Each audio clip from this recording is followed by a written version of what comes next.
TitleMatchNetwork.com.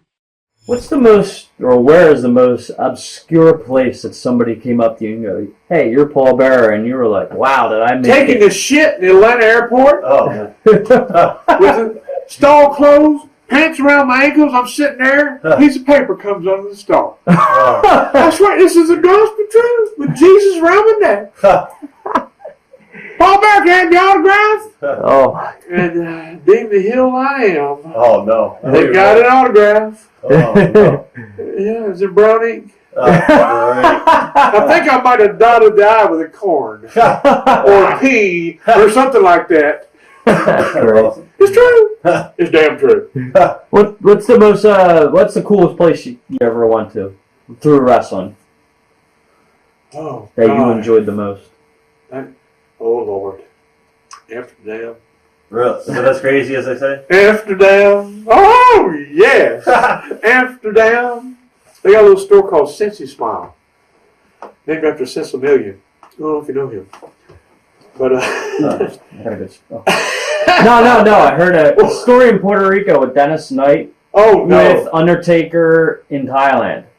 I would have had to be with him. Well, I won't talk about it on camera. Something that was just pretty insane. Well, Something about a bar and a bar This might be a second edition. We need somebody to tape an X-rated after hours tape here. About the sex club? Yeah, with the bars, under the bar, the girls, and you just sit at the bar stool. Is that true? I don't know. Well, Amsterdam, along the same lines. Amsterdam, marijuana is legal. Right. You know, and you got these little stores called Cincy Smile. It's like 7-Elevens on the corner, and you go in there and they got menus on the wall, and you order what you want. You can smoke it there, take it with you, whatever. And anyway, I think we arrived there, and I think we had like 6 taxi cabs full of wrestlers headed for Cincy Smile. You know, guys that didn't even smoke wanted to go just to see it, to experience it. Yeah. So we're all sitting around there, and everybody ordered what they wanted or whatever, you know. And we look across the street, and there's Leon Lights, live sex show. So we all look, and live sex show. Wrestlers, live sex show. It's like a magnet. Here we go, right across the street. So we all get in there, and it's a bar, and it's a round bar, and in the middle is a bed. A round bed is turning in circles. And we're sitting there having a cocktail or two, looking, and there's these 2 girls on the bed, you know, doing their thing. Oh yeah, my God, look at that one. Look at the ass on that one. You know, these are all the top WWF guys and shit too. Dude. Right. My God, look at that one, Percy. Shit. Look at it. As soon as he said, "Look at her," she turned over and she had one like that. It wasn't the girl. And talking about some big WWF star going, "Oh my God, she's got a dick." Oh, that's it. I'm sure we're going to have security knocking on his door in a few minutes. But there's a lot of fun things like that. This happened.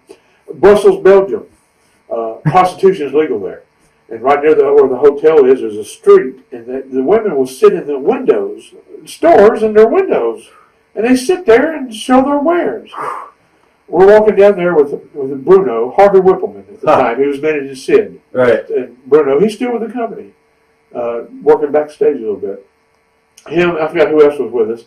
Bruno he's from Memphis, Tennessee. Country boy like me from Alabama. I'm from Memphis, and the first time he had been there, and I'd been there before, so I'm taking him on the tour to see the whores in the windows. He walked, "Oh, Percy, look at that one." He walks up to the window, he looks at the girl. The girl looks down at him. This is the gospel truth. She reaches up, turns off the light, and drops the shade. Oh, no. They get Venetian blinds in front of the window, drops the shade, turns off the light. Close sign up. That might not mean anything to anybody, but you had to be there for that, you know. We still talk about that. But there's so many fun stories like that, you know, little innocent stories that it happens along the road. There's thousands of stories like that. Fun shit. What do you miss most, and what do you least miss about being full-time in the business? I miss most is the travel. And a lot of people hate the traveling, but I love the overseas traveling. I love traveling around the world. We have some great tours of Europe. You know, it's so much fun, and I miss traveling overseas. Every time I hear the boys are going to such a place, you know, right, to Hong Kong or Singapore, India, wherever, I can just remember. You know, I miss the traveling a lot. What do I don't miss? For it's like a drug. It's a drug being out there in that spotlight, and you go through withdrawals.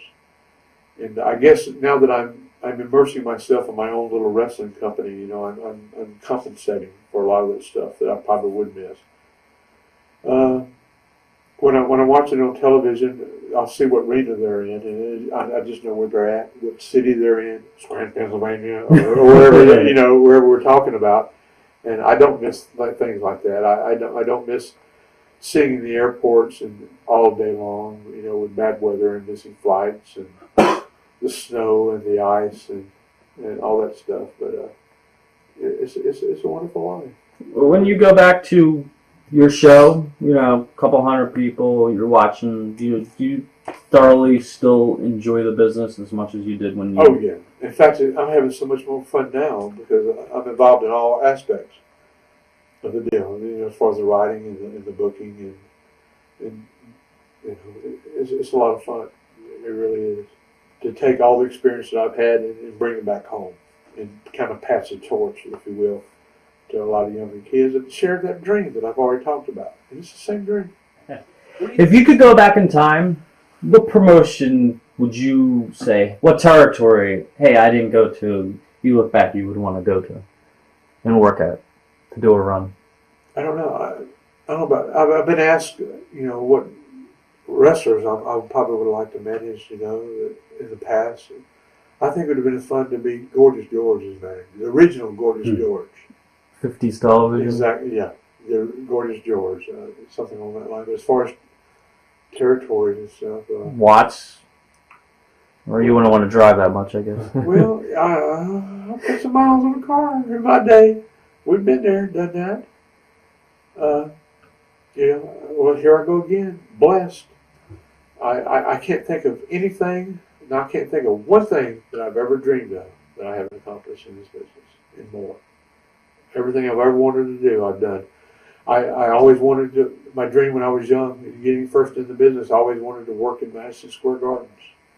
And I had that opportunity. And I remember saying if I ever worked in the garden, I'd retire. Just let me work there one time, and I'll quit the business completely, just so I can say I worked in Madison Square Gardens.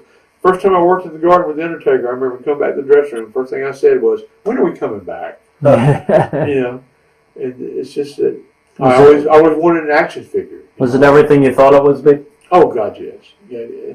And then working in my hometown, and that working in my hometown arena is just up there with the garden. To walk out, in the same arena where I used to go as a kid and watch wrestling, and the same arena where I graduated high school, and to walk out in front of my family and friends and my homies, it's cool.